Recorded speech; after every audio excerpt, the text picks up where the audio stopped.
শ্ৰীমদ ভাগৱতত 12টি স্কন্ধ আছে।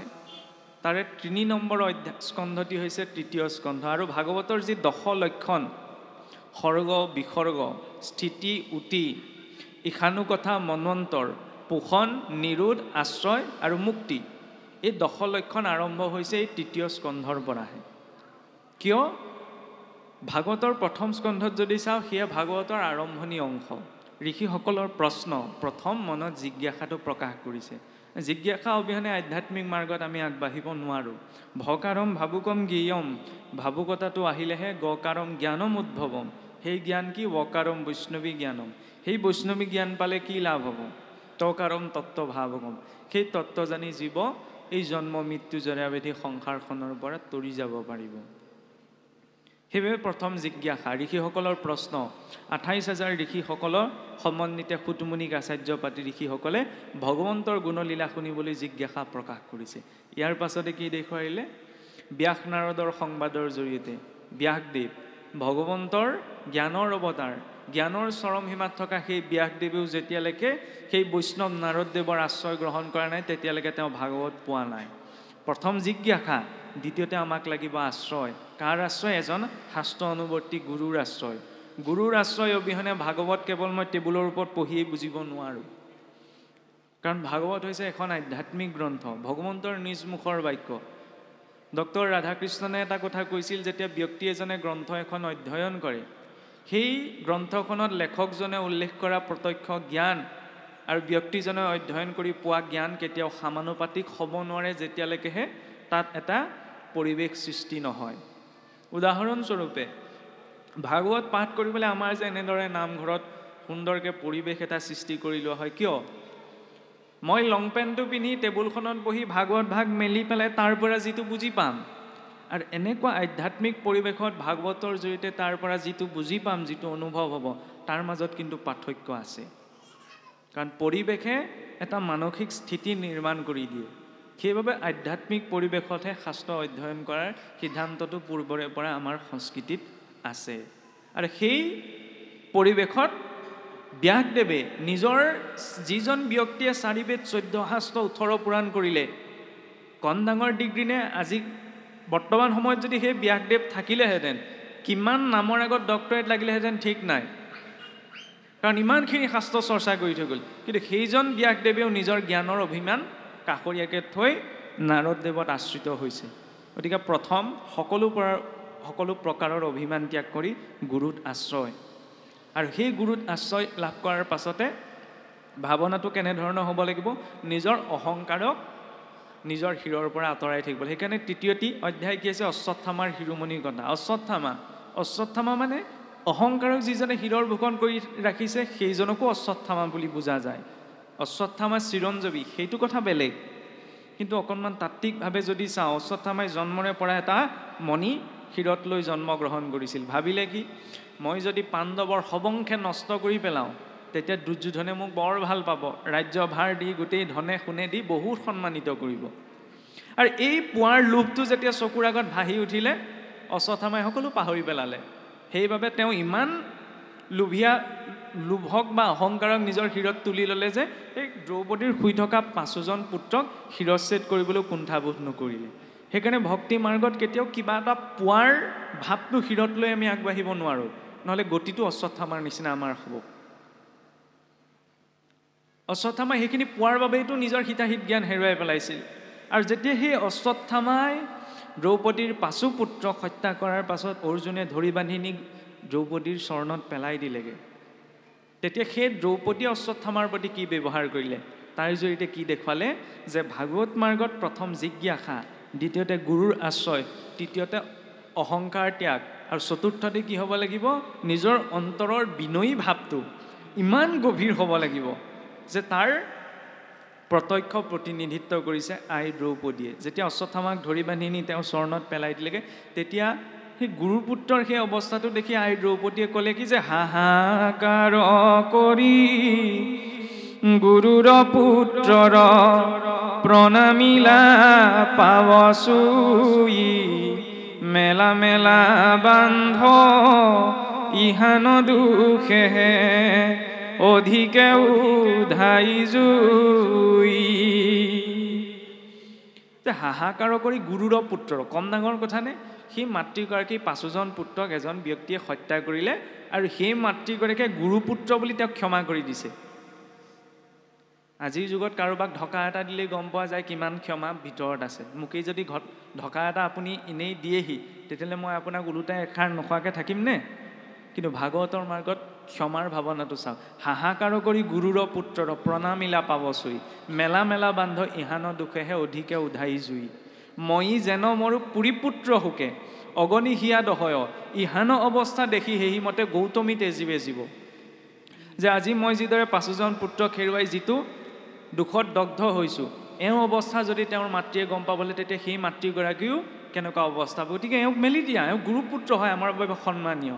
ক্ষমাৰ ভাৱটো তেতিয়াহ'লে কিমান গভীৰ হ'ব লাগিব। বিদ্যা দদাতি বিনয়ম, বিনয়ম দদাতি পাত্ৰম। মনলৈ বিনয়ী ভাৱটো। সুতমুনিও 28,000 ঋষিৰে যেতিয়া ভাগৱত শুনি আছিল, যেতিয়া শুকদেৱে মহাৰাজ পৰীক্ষিতক ভাগৱত শুনাইছিল, তেতিয়া আগ কৰি শৌনকাদি ঋষিসকলো বহি আছিল। কিন্তু পোনপ্ৰথম অৱস্থাত সিমান এটা শ্ৰদ্ধা ভক্তি সহকাৰে নুশুনিলে। যেতিয়া মহাৰাজ পৰীক্ষিতে মুক্তি পোৱা দেখিলে, তেতিয়া শৌনকাদি ঋষিসকলে পুনৰ শুকদেৱক ক'লে যে প্ৰভু, আমি ইমান মন দি শ্ৰৱণ কৰিব নোৱাৰিলোঁ, গতিকে আপুনি আকৌ এবাৰ আমাক ভাগৱত কথা শ্ৰৱণ কৰাওক।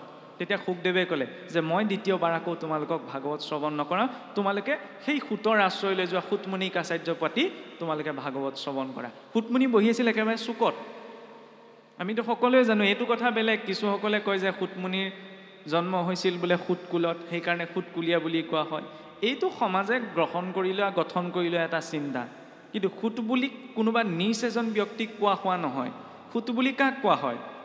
পুৰাণ ভাৰত যিটো জানয় সম্যক, তাহাকে বোলয় সুত শাস্ত্ৰৰ সন্মত। যিজনে অষ্টাদশ পুৰাণ, মহাভাৰত, ৰামায়ণৰ সম্যক জ্ঞান যিজনৰ আছে, তেওঁক কোৱা হয় সুত বুলি।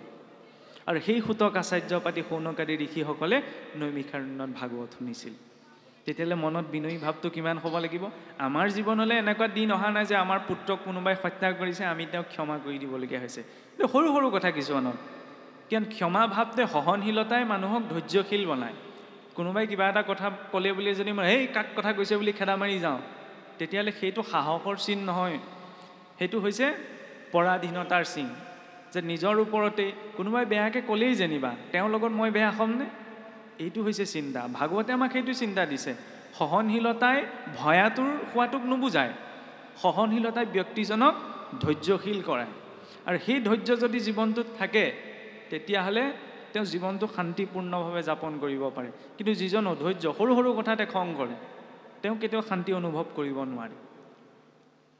আৰু সেইবাবে সেই দয়াৰ ভাৱটো মনলৈ অনাৰ পাছতে দ্বিতীয়তে কি প্ৰয়োজন? ভগৱন্তৰ ওচৰত আমাৰ ভাৱটো কেনেকুৱা হ'ব লাগিব। কাৰণ বহুজনৰ বহু ভাৱ আছে।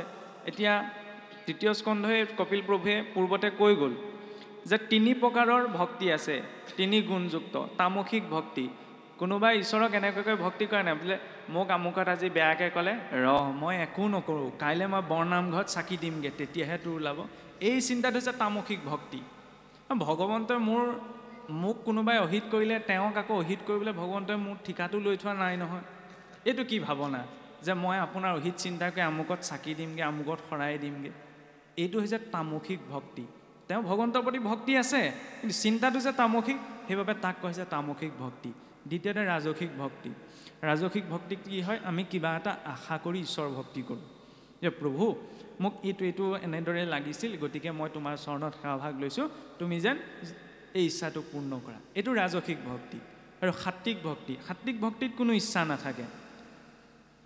যিদৰে ল'ৰা ছোৱালীক পিতৃ মাতৃয়ে কিবা এটা আশা কৰি ডাঙৰ দীঘল নকৰে, নিজে নাখাই হ'লেও ল'ৰাটো ছোৱালীজনীলৈ, সন্তানটোলৈ কিবা এটা পিতৃ মাতৃয়ে যে থৈ দিয়ে, যে আজি মই খোৱা বস্তুটো দিলে মোক ভাল বুজি পিছত আৰু ঢেৰ ধন টকা পইচা গোটাই দিব, সেইটো ভাবিতো পিতৃ মাতৃয়ে ল'ৰা ছোৱালীক মৰম নকৰে।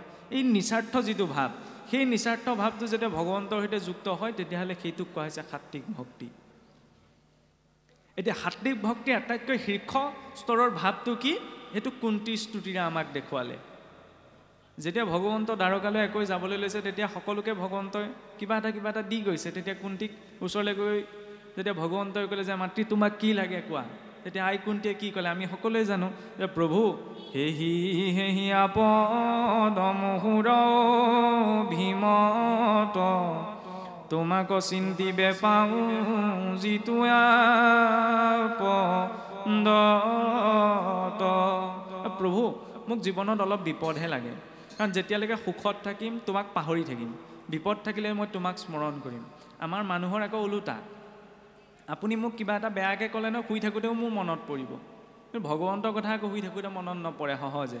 যিজনা ভগৱন্তই আপোনাক মোক ইমান এটা সুন্দৰ শৰীৰ দিছে, চলিবলৈ ইমান এখন বিনন্দীয়া সৃষ্টি দিছে, তেওঁক কিন্তু আমি পাহৰি থাকোঁ। কিন্তু কোনে কি কৈছে, কোনে কাৰ বিষয়ে কি কৈছে সেইটো আমাৰ মনত থাকে। কিন্তু সেই ভাৱনাটোত আমি ভক্তি মাৰ্গত আগবাঢ়িব নোৱাৰোঁ ভগৱন্তৰ ওচৰত, কাৰণ বিপদ বুলি প্ৰকৃততে কাক কোৱা হৈছে?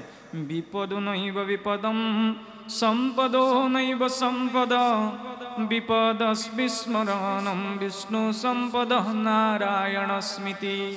বিপদ হৈছে ভগৱন্ত বিষ্ণুক পাহৰি থকা, আৰু সম্পদ হৈছে ভগৱন্তৰ বিষ্ণুক স্মৰণ কৰিব পৰাটো। সেইকাৰণে কোনোবা এটা অমংগলিক কৰ্মও মাংগলিক হৈ পৰে যদিহে তাত হৰিস্মৰণ হৈছে, আৰু কোনোবা এটা মাংগলিক কৰ্ম অমংগলীয়া হৈ পৰে যদি তাত ভগৱন্তৰ স্মৰণ হোৱাই নাই। কাৰণ তেওঁৰ ওচৰত গ্ৰেটিটিউড ভাৱটো থাকিব লাগিব, তেওঁ দিছে কাৰণে পাইছোঁ, নহ'লেতো আমি উশাহ এটা ল'বলৈও সামৰ্থ্যৱান নহয়, কেপাচিটি আমাৰ এইকণো নাই। তেতিয়াহ'লে সকলো কৰ্মৰ আগতে তেওঁৰ প্ৰতি কৃতজ্ঞতাৰ ভাৱটো লাগে। সেই কৃতজ্ঞতাৰ ভাৱটোৱে এই কুন্তী আইৰ যিটো ভাৱ যে প্ৰভু মোক সম্পদ নালাগে, পাৰিলে বিপদহে দিয়া, বিপদতো মই তোমাৰ স্মৰণ সুলভ হ'ব, তোমাৰ স্মৰণ সুলভ হ'লে তুমি মোৰ বাবে উপলব্ধ হ'বা, আৰু তেতিয়াহে আমি ভীষ্মৰ দৰে গতি পোৱা সম্ভৱ। সেইবাবে পঞ্চমতে কি আহিছে? ভীষ্মৰ মুখ্য উৎসৱ। ভাৰতীয় সংস্কৃতিটো এনেকুৱা এটা সংস্কৃতি য'ত মৃত ব্যক্তি এজনে মৃত্যুক পোৱাটোকো মুখ্য উৎসৱৰ লগত তুলনা কৰি দেখুৱাইছে। কিয়? কোনোবা এজন মানুহ মৰিছে, সেইটো আকৌ মুখ্য উৎসৱ কেনেকৈ হ'ল? পিতামহ ভীষ্মৰ জৰিয়তে হ'ব পাৰে। পিতামহ ভীষ্ম ইচ্ছা মৃত্যুৰ অধিকাৰী আছিল। তেওঁ যেতিয়াই বিচাৰে তেওঁ শৰীৰ এৰিব পাৰে। তেতিয়াহ'লে ভাবি চাওকচোন, আপোনাৰ মোৰ এই হাতৰ তলুৱাইদি যদি লোৰ শলা এডাল পাৰ হ'বলৈ হয় তেতিয়াহ'লে কিমান কষ্ট পাম। এতিয়াই মৰি থাকোঁ নিচিনা লাগিব। পিতামহ ভীষ্মৰটো প্ৰতিটো অংগইদি শৰে বিদ্ধ কৰি থৈছিল, 6 মাহলৈকে শৰসজ্জাত পৰি থাকিল। কিয়? প্ৰথম কথা, পিতামহ ভীষ্মই পূৰ্বতে এটা প্ৰতিজ্ঞা কৰিছিল যে মই প্ৰাণ দিবলগীয়া হ'লেও কেতিয়াও কুৰু বংশক ত্যাগ নকৰোঁ, আৰু সেই প্ৰতিজ্ঞা কৰাৰ বাবেই যেতিয়া দ্ৰৌপদীৰ বস্ত্ৰহৰণ হৈছিল, সেই অধৰ্মটো দেখি থকাৰ পাছতো পিতামহ ভীষ্মই কুৰু বংশৰ বা দুৰ্যোধনৰ বিৰোধিতা কৰিব নোৱাৰিলে, কাৰণ পূৰ্বতে তেওঁ প্ৰতিজ্ঞাবদ্ধ হৈ আছিল। কিয়? যে তেওঁ কোনো কাৰণতে কুৰু বংশক ত্যাগ নকৰে। আৰু যেতিয়াই দ্ৰৌপদীৰ বস্ত্ৰহৰণ হ'ল, সেইখিনিতে কুৰু বংশৰ পতনৰ আৰম্ভণি। আৰু তাৰ পৰা যে পিতামহ ভীষ্মই সেই দিনটোৰ পৰা দুৰ্যোধনৰ পাপৰ চাউলৰ ভাত খাই আহিছিল, আৰু সেই পাপৰ অন্ন খাই পেলাই শৰীৰত যিমান ৰক্ত নিৰ্মাণ হৈছিল, তাৰ এটোপাল কৰিলেকে যেতিয়ালৈকে সেই শৰীৰটোৰ পৰা নিৰ্গত হৈ শেষ হোৱা নাই, তেতিয়ালৈকে পিতামহ ভীষ্মই শৰীৰ এৰা নাই। কাৰণ তেওঁ জানে পাপৰে অৰ্জন কৰা অন্নৰ চাউল খোৱা ৰক্তৰে নিৰ্মিত এই শৰীৰটোত থাকি তেওঁ শুদ্ধ গতি পাব নোৱাৰে। সেইবাবে সেই ইচ্ছা মৃত্যুৰ অধিকাৰী পিতামহ ভীষ্মই প্ৰথমতে সেই পাপ অন্নৰে নিৰ্মিত শৰীৰৰ এটুপকৈ সৰ্বোচ্চ তেজ নিৰ্গত হৈ যোৱাৰ পাছতহে শৰীৰ এৰিছে। তেতিয়াহ'লে চাওকচোন অন্ন বিচাৰটো কিমান ডাঙৰ। অন্ন বিচাৰ মানে আমুকৰ হাতে নাখাওঁ তামুকৰ হাতে নাখাওঁ এইটো নহয়।